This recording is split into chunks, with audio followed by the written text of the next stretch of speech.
गंगा बड़ी न गोदावरी, न तीर्थ बड़े न प्रयाग, सबसे बड़ी अयोध्या नगरी जहां राम लीन अवतार। नमस्कार दोस्तों, आज की इस वीडियो में मैं आपको भगवान श्री राम की जन्म भूमि अयोध्या धाम के राम मंदिर से जुड़ी कुछ जानकारियां देने वाली हूं, जिसे आप सभी को जरूर जानना चाहिए। जैसे कि इस मंदिर की बनावट कैसी है, इस मंदिर को बनाने के लिए किन किन चीजों का इस्तेमाल किया गया है, राम मंदिर के प्रमुख पंडित कौन हैं, यहाँ पर दर्शन कैसे किया जा सकता है और भी बहुत कुछ। साथ ही साथ मैं आपको ये भी बताऊंगी कि आप यहाँ पर कैसे पहुँच सकते हो, यहाँ पर कहाँ रुकना चाहिए, राम मंदिर में प्रसाद कहाँ से मिलेगा। इसके अलावा और भी ढेरों सारी जानकारियाँ आपको इस वीडियो में मिल जाएंगी। तो बिना देर किए वीडियो को जल्दी से शुरू करते हैं। आप सभी का स्वागत है हमारे YouTube channel mister A to Z informer पर। जैसा कि आप सभी जानते हैं कि अयोध्या नगरी सज रही है, नगर के गली कूचे भी सजाए जा रहे हैं। पूरे अयोध्या नगरी में उत्सव जैसा माहौल है, क्योंकि सदियों के इंतजार के बाद अयोध्या में श्री राम लला टेंट से निकलकर मंदिर में विराजेंगे। दोस्तों, 22 जनवरी 2024 ये एक ऐतिहासिक दिन होगा भारत के लिए, जब अयोध्या के राम मंदिर में श्री राम लला का प्राण प्रतिष्ठा होगा। इस आयोजन में प्रधानमंत्री नरेंद्र मोदी जी मुख्य यजमान हैं। मकर संक्रांति के दिन से अयोध्या को पूरी तरह से राममय बनाने की तैयारी की गई है। यह एक ऐतिहासिक मौका है, जिसका इंतजार देश की करोड़ों जनता कई दशकों से कर रही थी।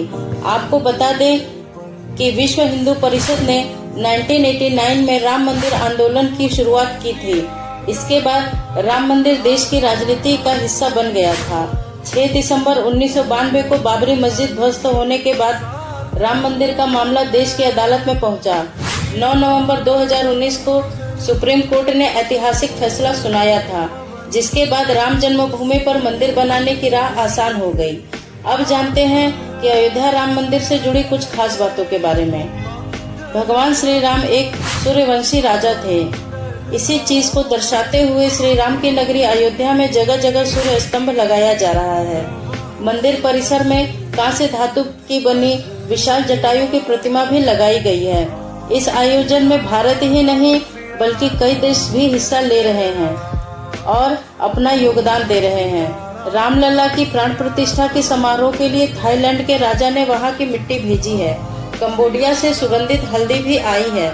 साथ ही साथ राजस्थान के जोधपुर से 600 किलोग्राम गाय का घी भी आया है और जनकपुर से मिथिला आर्ट पेंटिंग भेजा गया है। इस पेंटिंग में माता सीता के धरती की गोद से जन्म से लेकर प्रभु श्री राम से विवाह तक के सभी प्रसंगों को दर्शाया गया है। रामलला की मूर्ति कर्नाटक और राजस्थान के पत्थरों से बनी है। इस मंदिर के निर्माण में करीब 900 करोड़ रुपए का खर्च हुआ है। मंदिर के दरवाजे और खिड़कियों की लकड़ियां महाराष्ट्र के बल्लार शाह से लाई गई हैं। दरवाजे और खिड़कियों की लकड़ियों पर नक्काशी के लिए हैदराबाद के करीब 20 से 25 मजदूर पिछले 8 महीनों से मेहनत कर रहे हैं। देश की कुल 155 पवित्र नदियों और कुंडों से लाए गए जल से रामलला का अभिषेक होगा। मंदिर परिसर के अंदर 44 फीट लंबाई और 500 किलोग्राम का ध्वज दंड भी लगेगा। मंदिर की लंबाई पूरब से लेकर पश्चिम तक 380 फीट की है तथा चौड़ाई 250 फीट और ऊंचाई 161 फीट की है। ये 3 मंजिला मंदिर बनाया गया है। प्रत्येक मंजिल की ऊंचाई 200 फीट है। इसमें 392 खंभे और 44 दरवाजे लगाए गए हैं। मुख्य गर्भगृह में प्रभु श्री राम के बचपन का स्वरूप स्थापित किया गया है, जिन्हें श्री राम लला के नाम से संबोधित किया जाता है। फर्स्ट फ्लोर के गर्भगृह में श्री राम दरबार सुशोभित है। ये मंदिर लाल बलुआ पत्थर से बनाया जा रहा है। यहाँ कुल 5 मंडप बनाए गए हैं। पहला मंडप नृत्य मंडप, दूसरा रंग मंडप, तीसरा गुड़ मंडप, चौथा प्रार्थना मंडप और 5वां कीर्तन मंडप। इस मंदिर के खंभे और दीवारों में देवी देवता और देवांगनाओं की मूर्तियां भी तराशी गई हैं। मंदिर में पूर्व दिशा के सिंह द्वार से एंट्री कराई जाएगी। सिंह द्वार तक पहुंचने के लिए आपको 32 सीढ़ियां चढ़नी होंगी, जिसकी ऊंचाई लगभग 16.5 फीट है। दिव्यांगजनों और वृद्धों के लिए रैंप एवं लिफ्ट की व्यवस्था भी दी गई है। इस मंदिर के चारों ओर परकोटा बना हुआ है, जिसकी लंबाई 332 मीटर और चौड़ाई 4.25 मीटर है। परिसर के चारों कोनों पर 4 मंदिर बनाए गए हैं, जो भगवान सूर्य, भगवान शंकर, गणपति जी और देवी भगवती को समर्पित है, जो कि इस मंदिर की भव्यता और सुंदरता को और बढ़ा देते हैं। परकोटे की दक्षिण भुजा में हनुमान जी और उत्तरी भुजा में अन्नपूर्णा माता के मंदिर को स्थान दिया गया है। मंदिर के पास में ही पौराणिक काल का सीता कूप भी आपको देखने को मिल जाएगा। ये मंदिर पारंपरिक नागर शैली में बनाया गया है। श्री राम जन्मभूमि मंदिर परिसर में महर्षि वाल्मीकि, महर्षि वशिष्ठ, महर्षि विश्वामित्र, महर्षि अगस्त्य, निषाद राज, माता शबरी और देवी अहिल्या जी को समर्पित मंदिर प्रस्तावित है। परिसर के दक्षिणी पश्चिमी भाग में नवरत्न कुबेर टीले पर भगवान शिव के प्राचीन मंदिर का जीर्णोद्धार किया गया है और इसके साथ ही साथ राम भक्त पक्षीराज जटायु की कांस्य की प्रतिमा की भी स्थापना की गई है। यह मूर्ति 20 फीट चौड़ी और 8 फुट ऊंची है, जिसका अनावरण नरेंद्र मोदी जी श्री रामलला के प्राण प्रतिष्ठा से पहले करेंगे।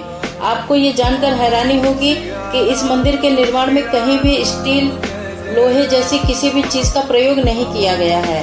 मंदिर की नींव का निर्माण पूरी तरह से पत्थर, ईंट, तांबा, व्हाइट सीमेंट और रोलर कॉम्पैक्ट कंक्रीट यानी कि आरसीसी की 14 मीटर मोटी परत से किया गया है, जो कि इसे आर्टिफिशियल चट्टान का रूप देता है।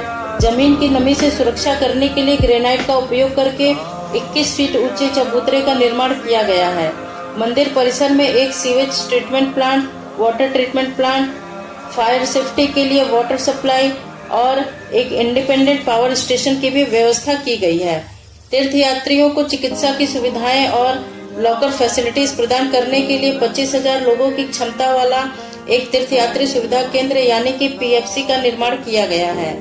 परिसर में स्नान क्षेत्र यानी कि bathing area, washroom, wash basin, खुले नल और भी बहुत सारी सुविधाओं के साथ एक अलग ब्लॉक भी बना हुआ है। मंदिर का निर्माण पूरी तरह से भारत की पारंपरिक और स्वदेशी तकनीक का उपयोग करके किया जा रहा है। इसका निर्माण पर्यावरण जल संरक्षण पर विशेष जोर देते हुए किया जा रहा है, जिसके लिए 70 एकड़ क्षेत्र के 70% हिस्से को हरा भरा रखा गया है। ये भव्य राम मंदिर वर्ष 2025 में पूरी तरह बनकर तैयार हो जाएगा। राम मंदिर उद्घाटन के समय एक नगाड़ा बजाया जाएगा, जो कि अहमदाबाद में बनाया गया है, जिसे खास तौर पर इस मंदिर के उद्घाटन के लिए ही बनाया गया था। राम मंदिर में पूजा के दौरान 108 फीट की अगरबत्ती जलाई जाएगी, जिसका निर्माण हवन सामग्री और गाय के गोबर से किया गया है। 25,000 हवन कुंडों के साथ किया जाएगा राम मंदिर का उद्घाटन, जिसके लिए सभी हवन कुंडों को तैयार कर लिया गया है। इसके अलावा 613 किलो का घंटा राम मंदिर के अंदर लगाया जाएगा, जिसकी ध्वनि 10 किलोमीटर तक जाएगी और 1111 शंख से शंखनाद भी किया जाएगा।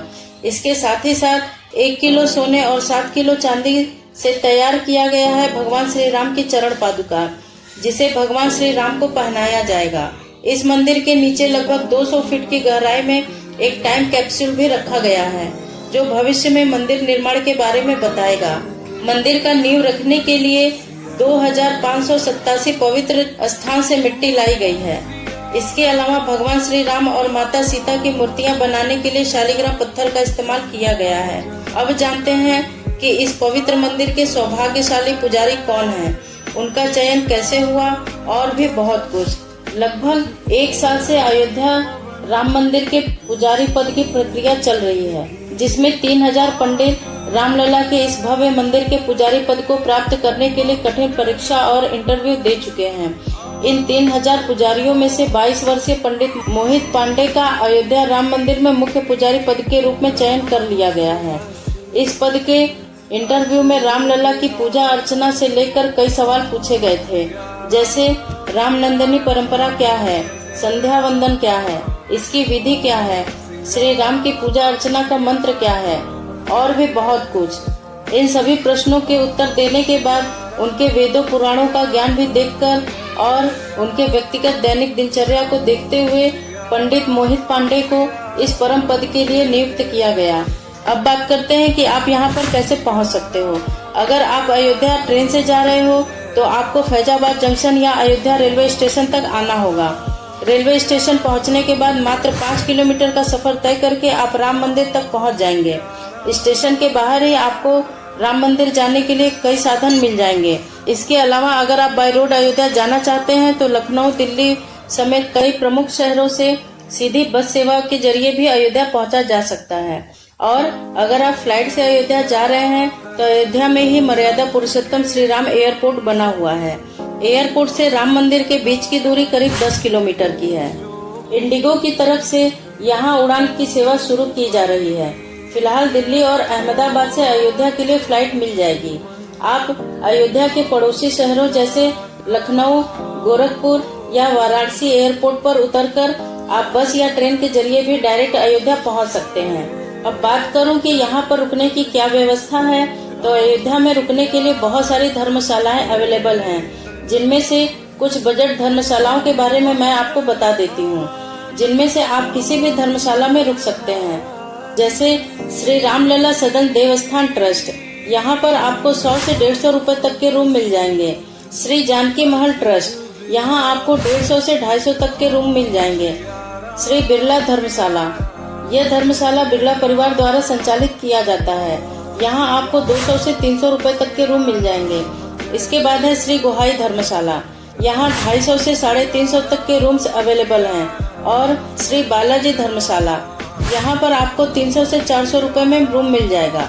ये धर्मशाला रेलवे स्टेशन के पास में ही स्थित है। इसके अलावा जितने भी धर्मशालाओं के बारे में मैंने आपको बताया है, वो सब धर्मशाला श्री रामलला मंदिर के पास में ही स्थित है। तो आप अपने बजट और सुविधा अनुसार किसी भी धर्मशाला में रुक सकते हैं। और अगर आपका बजट कम है तो अयोध्या में कई धर्मशालाएं ऐसी हैं जहां आप फ्री में भी रह सकते हैं। जैसे श्री राम मंदिर ट्रस्ट धर्मशाला, श्री हनुमान मंदिर धर्मशाला, श्री शिव मंदिर धर्मशाला। अब जानते हैं कि राम मंदिर में आपको दर्शन कैसे प्राप्त होंगे। मंदिर में रामलला के दर्शन 30 फीट की दूरी से हो सकेंगे। श्रद्धालु दर्शन करने के लिए पूर्व दिशा से प्रवेश करेंगे। सिंह द्वार से आगे बढ़ते ही आप रामलला के सामने होंगे।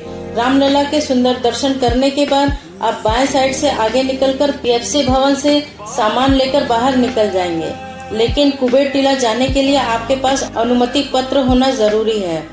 ट्रस्ट के अनुसार कुबेर टीला से राम मंदिर का दिव्य नजारा दिखाई देगा, जहां बिना आदेश के किसी भी श्रद्धालु को जाने की अनुमति नहीं होगी। इसके पीछे की वजह यह है कि 1992 में इस जगह को मंदिर मस्जिद विवाद और अधिग्रहण के दौरान परिसर की हद में शामिल कर लिया गया था। ऐसा कहा जाता है कि इस स्थान पर 1992 से पहले तक विशाल मेले का भी आयोजन किया जाता था और बारात भी निकाली जाती थी। अधिग्रहण यानी कि वहां का अधिकार होने के बाद भी निर्धारित लोगों को ही यहां पर आने की अनुमति रहती थी। लेकिन 2005 में आतंकवादी हमले के बाद इस पर पूरी तरह से रोक लगा दिया गया था। लेकिन अब इस मंदिर निर्माण के बाद कुबेर टीला को भी विकसित किया जा रहा है। अब बात करते हैं कि श्री राम मंदिर में आपको प्रसाद कहां से मिल जाएगा। श्रद्धालुओं को दर्शन स्थल पर प्रसाद नहीं मिल पाएगा। उन्हें रामलला का दर्शन करने के बाद लौटते समय दर्शन मार्ग के पास परकोटा से प्रसाद मिल जाएगा। अब बात करते हैं कि अयोध्या में राम मंदिर के अलावा और कौन कौन से प्रमुख मंदिरों में दर्शन के लिए जाया जा सकता है। आप हनुमानगढ़ी मंदिर, नागेश्वर नाथ मंदिर, कनक भवन, राम की पैड़ी, गुप्तार घाट और रामकोट में दर्शन करने के लिए और घूमने के लिए जा सकते हैं। इन सभी मंदिरों में से हनुमानगढ़ मंदिर महाबली हनुमान का सबसे प्राचीन और विख्यात मंदिर है, जिसे 10वीं शताब्दी में बनाया गया था। ऐसा कहा जाता है कि जब श्री राम लंका पर विजय प्राप्त करके अयोध्या लौटे थे, तब उन्होंने हनुमान जी को इसी मंदिर में रुकने का स्थान दिया था। तब से यहाँ हनुमान जी का वास है और वह पूरे अयोध्या की रक्षा यहीं से करते हैं। इस मंदिर में हनुमान जी माता अंजनी के गोद में विराजमान है, जहाँ आपको हनुमान जी का आशीर्वाद जरूर लेना चाहिए। अब बात करूं कि अयोध्या में कौन कौन सी फेमस चीजें हैं खरीदने के लिए। यह एक तीर्थ नगरी होने के नाते अयोध्या में लकड़ी और संगमरमर से बनी भगवान राम, सीता जी और लक्ष्मण जी की मूर्तियां सबसे ज्यादा खरीदी जाती हैं। इसके अलावा आप धार्मिक चिन्हों वाली टी शर्ट, चाबी की चेन, राम मंदिर के पोस्टर जैसी और भी बहुत सारी चीजें खरीद सकते हैं। दोस्तों, वीडियो में बस इतना ही। अगर आपको वीडियो इन्फॉर्मेटिव लगी हो तो वीडियो को लाइक करके चैनल को सब्सक्राइब जरूर कर दीजिएगा। मिलते हैं नेक्स्ट वीडियो में, तब तक के लिए जय श्री राम।